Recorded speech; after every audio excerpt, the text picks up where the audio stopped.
Hello, everyone, and welcome back to the Haxeln 2021. This is the Hax Spring Report, as I call it. I like to call these after the seasons because it's just an easy name to come up with, so I don't have to spend much time on that. So let's get right into it. I have to say I really hate following up InnoGames talks because they have all these beautiful slides and screenshots and whatnot.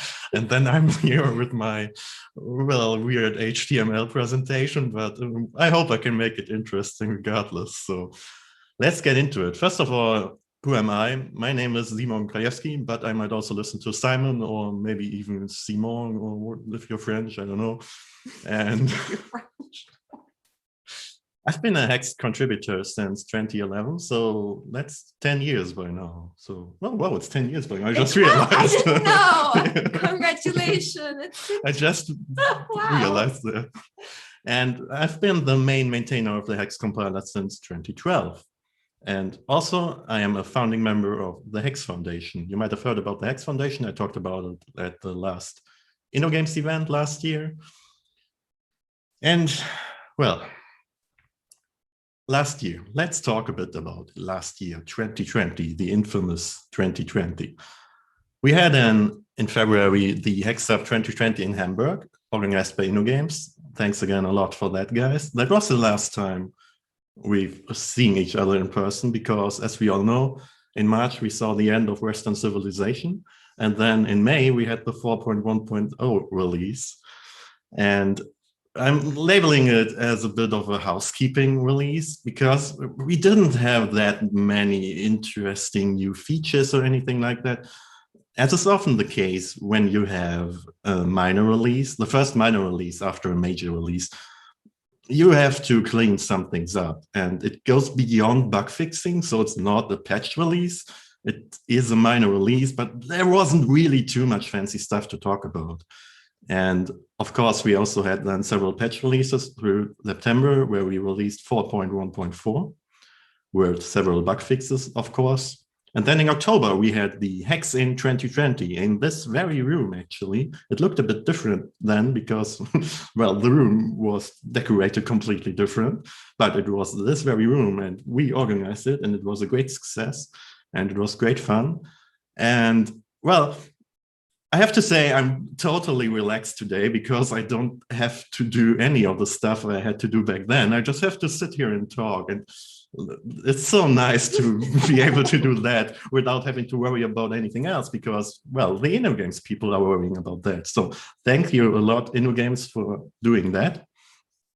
And then finally, in December, we released 4.1.5. And if our release overview is correct, we actually released this on the very last day of 2020, but it's 2020 nonetheless. So I've included here. And that was the latest 4.1 release. Now, this is the recap. And when I was preparing the slides, as you might expect, I kind of do a copy and paste from the previous slides. And it turned out at this point last year, I was talking about the 2020 plans. And this is the exact same slide. This is what I talked about at InnoGames office last year. Our plan was in the first half of 2020 to make the 4.1 release, which would include as features tail recursion elimination, SSL support in eval, cross-target exception handling, and IDE improvements, which I labeled the InnoGames care package. And I was very surprised when I saw the slide because this is actually what we did. And I didn't really expect that because, as you can see, in May, we released in 4.1.0 and it actually included all this stuff. So for one, we made a plan and stuck to it. And I guess that's pretty good. Of course, we also had a plan for the first half, for the second half of 2020, which was to release 4.2. And as you might know, this did not quite happen. And what's worse, we had some features which we planned for 4.2. One of which was an asynchronous system library, ASYS. The other one, I'm tempted to call it the C word at this point because, yeah, it's this one. And quickly moving on, we also wanted to add module level functions, as we have called it back then. And I'm going to get back to those at least a bit later. So, as I've said, we didn't quite make it in 2020. 4.2 was released in 2021. So let's talk about that, the current year, because, 2020, I think everyone just kind of wants to pretend it didn't exist for one reason or another. So welcome to 2021. And as I've already suggested, in February, we actually released 4.2.0 and shortly after 4.2.1, because there were some bug fixes as usual. And I'm going to talk a bit about the features and other stuff that were in there a bit later. What also happened in February, and that was actually a big deal for us, was that we got a new try.haxe.org. If you don't know, try.haxe is a page where you can try out Haxe in your browser. You can compile it to JavaScript or run it through the interpreter. And it has been around for a very long time. I don't even remember when the first try.haxe originally was made. But the issue was that it desperately needed an update. And the people who made that originally, well, they weren't exactly around anymore. So we needed other people to come in and help out and step up and handle all this stuff. And fortunately, we are very grateful for that. Two people in particular stepped up, one of which was someone named RBLSB. I'm not sure what his real name is, actually, but he was part of that crew that revived try.haxe. And the other one, of course, the infamous Alex Haxe, also known as the Haxe formatter guy or the Haxe check style guy or the Haxe benchmarks guy. He does a lot of stuff in this community. He's one of the greatest community contributors we have. So thanks a lot to those two for reviving try.haxe. Feel free to check it out. It looks really good now, and it has plenty of options and libraries. And it's really good if you just want to show someone Haxe, you can link them and some example on try.haxe and see that it works. They can see immediately that it works, and that's really worth a lot. I mean, it's not really something special anymore. I guess every language nowadays has something like that where you can try it out in the browser. So back then, I remember it was not exactly a novelty, but not exactly everyone had it either. So it was a great thing, and it's good to have that. And the other thing that is happening in 2021 right now is the Haxeln 2021. That is this event where we are right now, organized by InnoGames, as I've mentioned plenty of times. I'm not getting paid to mention them, but I'm just so grateful that someone stepped up and handled all this stuff and was like, guys, let's do this event. Because without such a person, these events generally don't happen. Everyone will be saying things like, oh man, we should totally have another event again. And oh, it would be so nice to see you again. And all these things. And everyone is like, yeah, that would be great.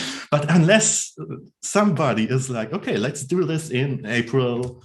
Can you give a talk? Yeah, can you give a talk? Great. And then these events happen. And that's really important. So thank you, InnoGames. I'm going to stop mentioning InnoGames now for at least a slide. So thank you very much for that. And about the Haxeln 2021, we announced it, of course, last week. And the announcement that was written by our marketing department, which is sitting next to me, said that there would be some news from the compiler team. And well, when I read that, I thought, man, that sounds like we're going to have some big reveal or some announcement to make. And I was thinking, we don't really have any substantial news. So the reaction of the Haxe compiler team to this announcement was something along the lines of this, that, well, news?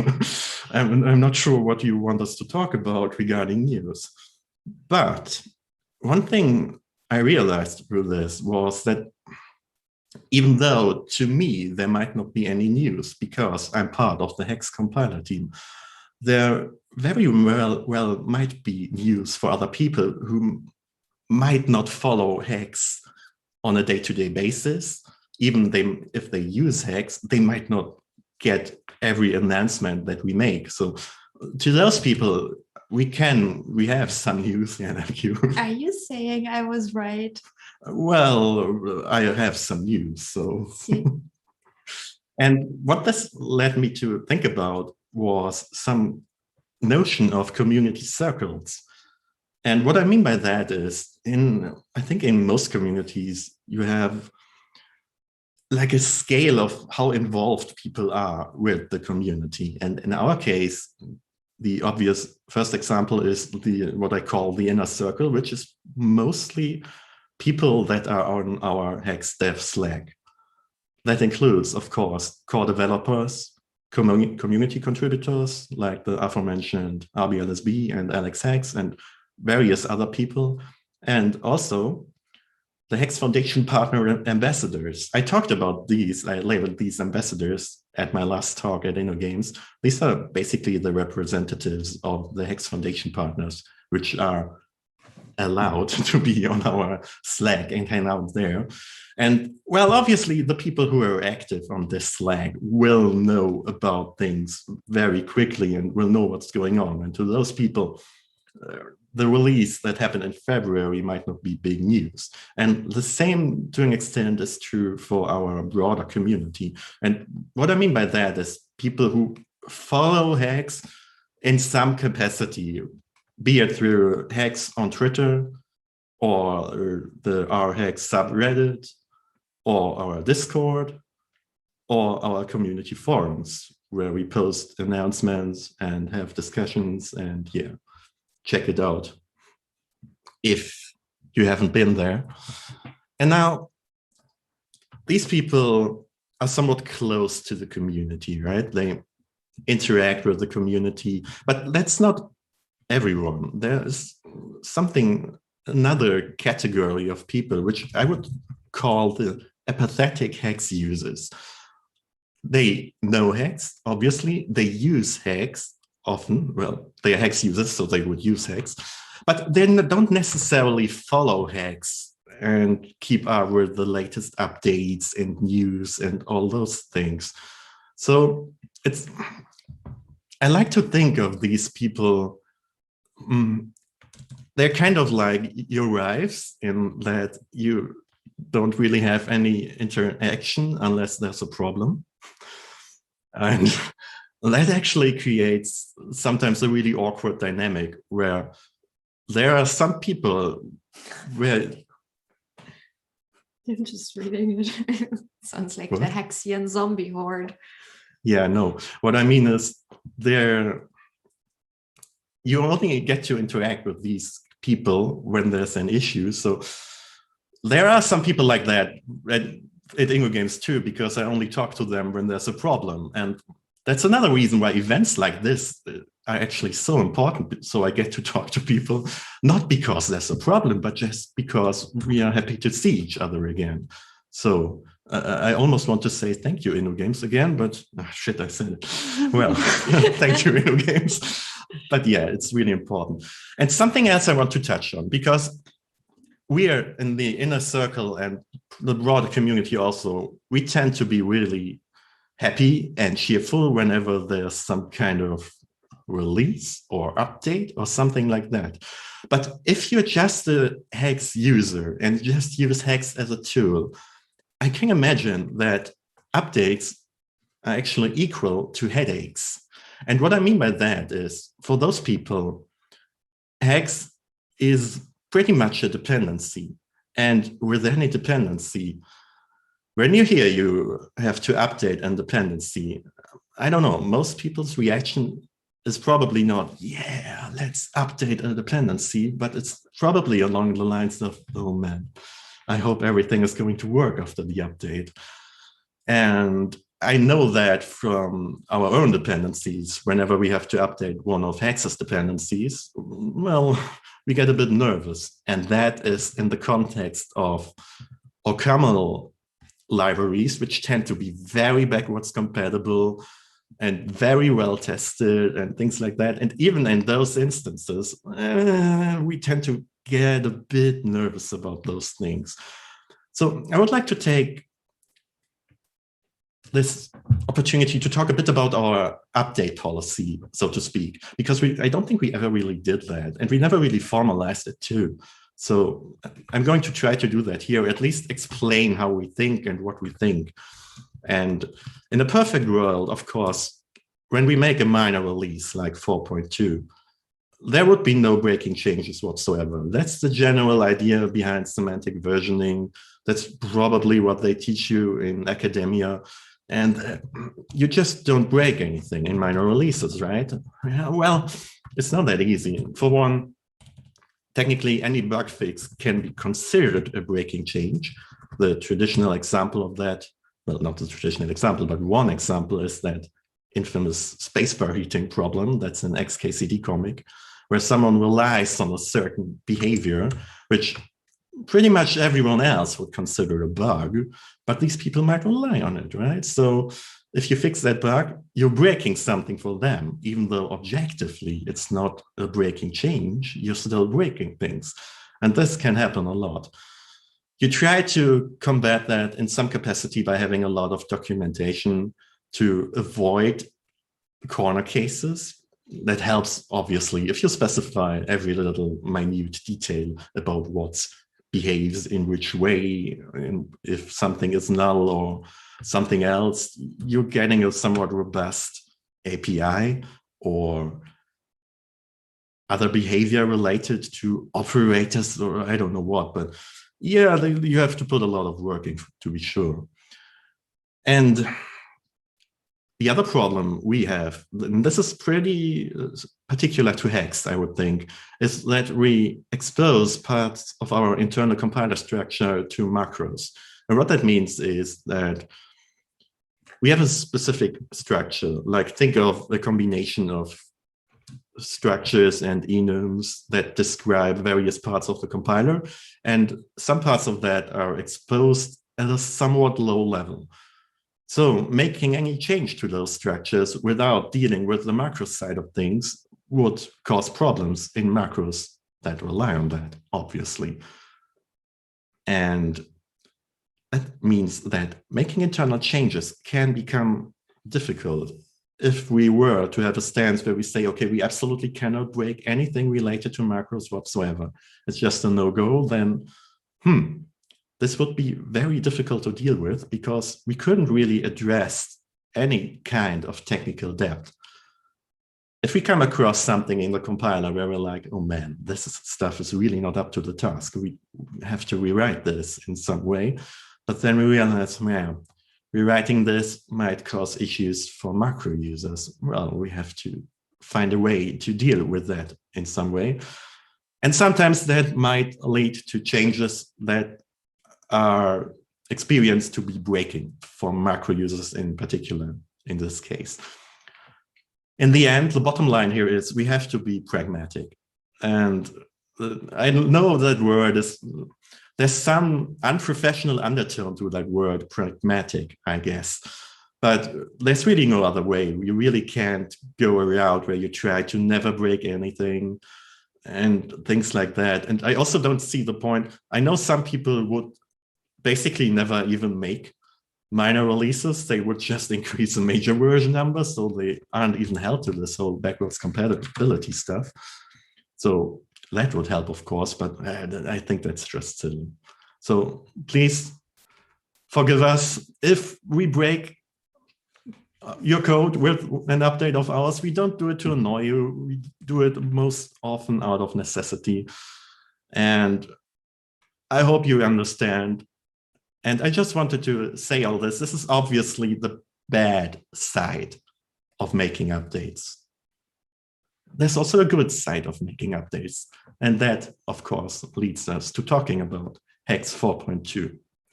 So usually when you announce a new release, be it a compiler or a game update or something else, you will start with the shiny new features, all that fancy new stuff that sounds really good marketing-wise.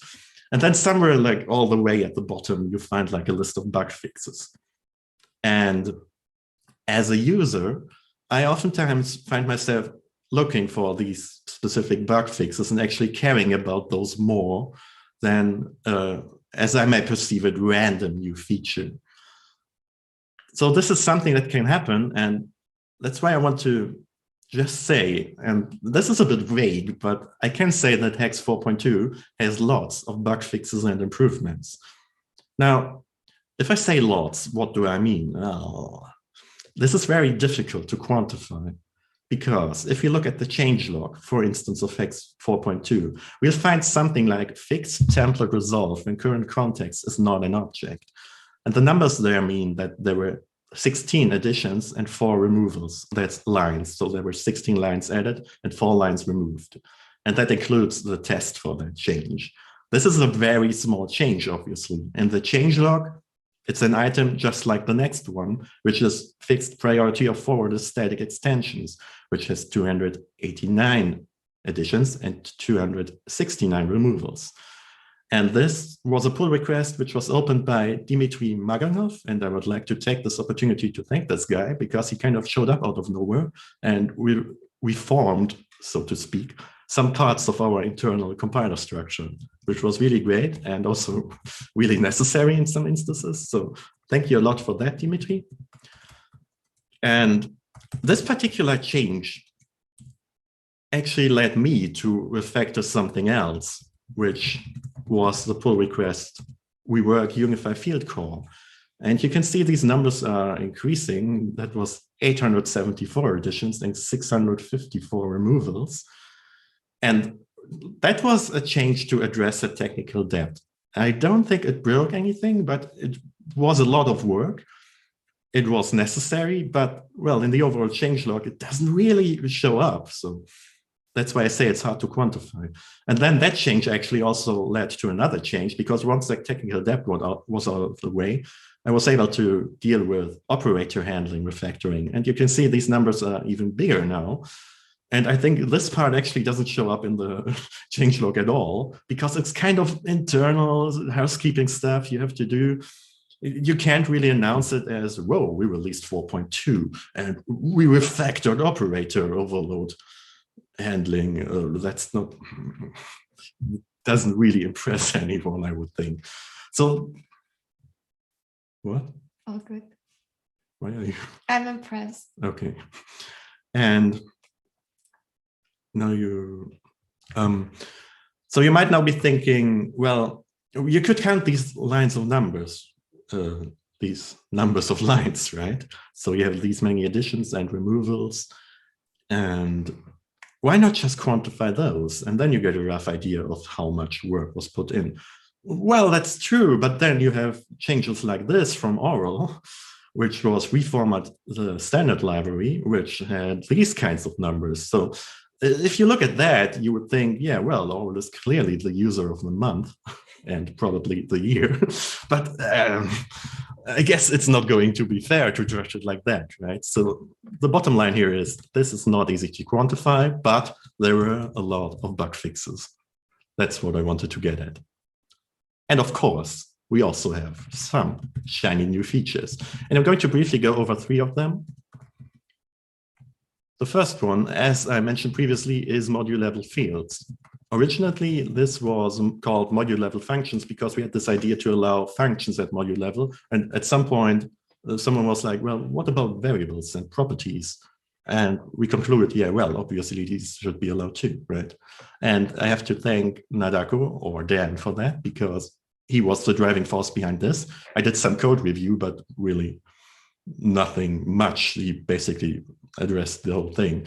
And what module level fields really means is if you have a main HX, for example, you can now just put variables and functions directly there. This is really great, especially for making examples in slides, by the way, because I don't have to be like, yeah, there's supposed to be a class around that, and I just omitted it to save space. This is now a working Haxe program.